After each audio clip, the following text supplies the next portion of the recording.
काफी देर से कहाँ है?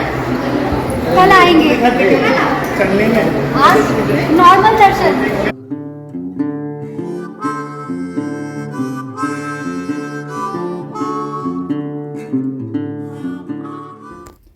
तो आज हम निकल रहे हैं नोएडा से मुंबई की ओर। रास्ते में कहाँ जाएंगे, क्या होगा, कुछ नहीं मालूम। बस इतना जानती हूँ कि आज उदयपुर में हमारा पहला स्टे होगा। पर ये मैं जानती हूँ, ये मैंने सोचा है, ये मैंने चाहा है, पर ऐसा होगा या नहीं ये तो समय ही बताएगा। हम हमेशा की तरह उसी रास्ते को मैप पर डालकर निकल पड़े और मैप के भरोसे हम आगे बढ़ते रहे।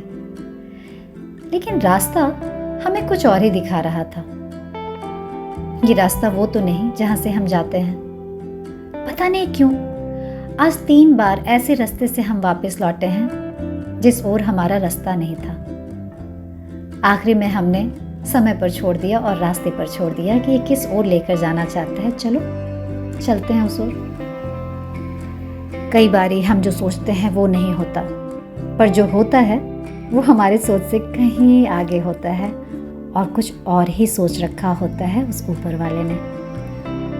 ऐसा मैं इसलिए बोल रही हूँ क्योंकि आज जो हुआ मेरे साथ वो वाकई में मेरे ना लिस्ट में था, ना मेरे दिमाग में और ना मेरी सोच में।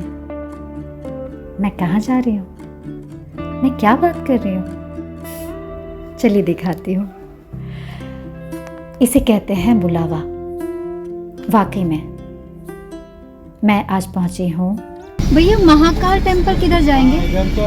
इधर ये गाड़ी जाएगी, पार्किंग भी हो जाएगी इस गली में ना, यही एक रास्ता है। Okay thank you. Okay thank you. सही सुना, मैं जा रही हूँ आज महाकाल टेम्पल। मैं यहाँ हतप्रभ थी कि मैं यहाँ कैसे पहुँच गई। मैं नोएडा से हमेशा उदयपुर के रास्ते से मुंबई पहुँचती हूँ, लेकिन इस बार वो रास्ता मुझे मिल ही नहीं रहा था। गूगल चाची ने 3 बार रास्ता बदलकर हमें उज्जैन के रास्ते पहुँचा दिया और यहाँ आकर मैं पहुँची हूँ बाबा के पास। बाबा का भी श्रृंगार हुआ है, मुझे देखना है। मैं जाऊँ।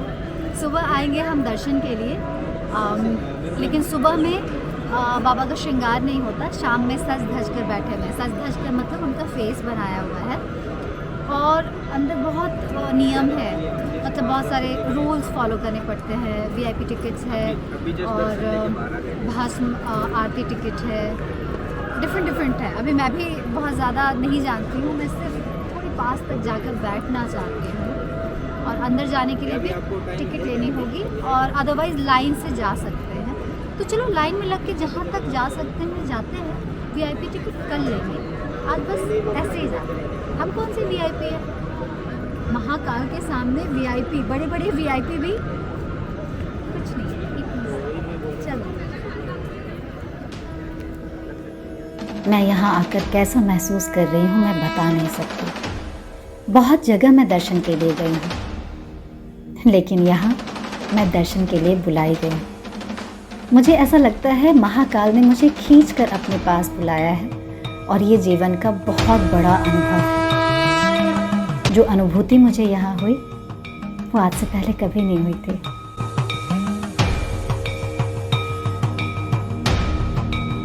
आपको एक बात बताऊंगी तो आपको बड़ा आश्चर्य होगा।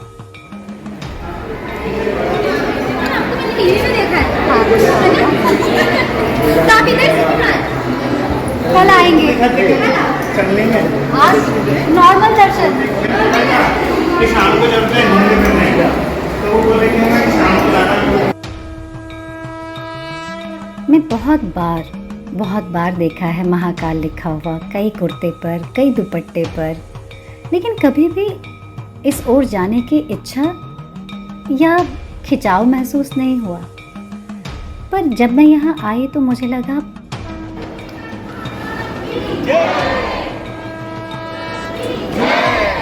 यहाँ नहीं, मेरा आना लिखा था।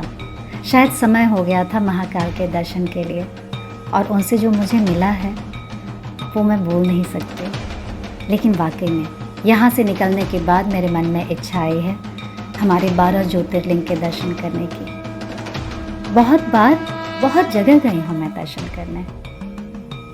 अब तक मैंने शायद 5 ज्योतिर्लिंग के दर्शन किए हैं, पर उनकी महत्व या उनकी ओर जो आकर्षण है मुझे आज समझ आया है। जीवन में बहुत बदलाव महसूस कर रही हूँ भीतर से।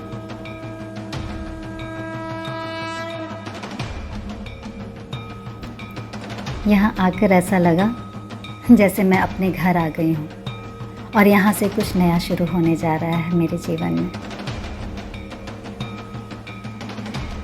यहाँ का प्रभाव कुछ अलग ही है, शब्दों में तो व्यक्त नहीं कर सकते, पर मैं फिर भी आपको कहूँगी कि इस बार का यहाँ जो यात्रा है वो शायद लिखा था मेरे नसीब में।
जय श्री महाकाल। कल मिलते हैं सुबह सुबह और कल यहाँ के बारे में बहुत कुछ बताएंगे, टाइमिंग और जितनी चीज़ें हमें पता चली हैं वो सब शेयर करते हैं। आज बस यहाँ से जो लेकर जा रही हूँ होकर इसके साथ आगे बढ़ते हैं।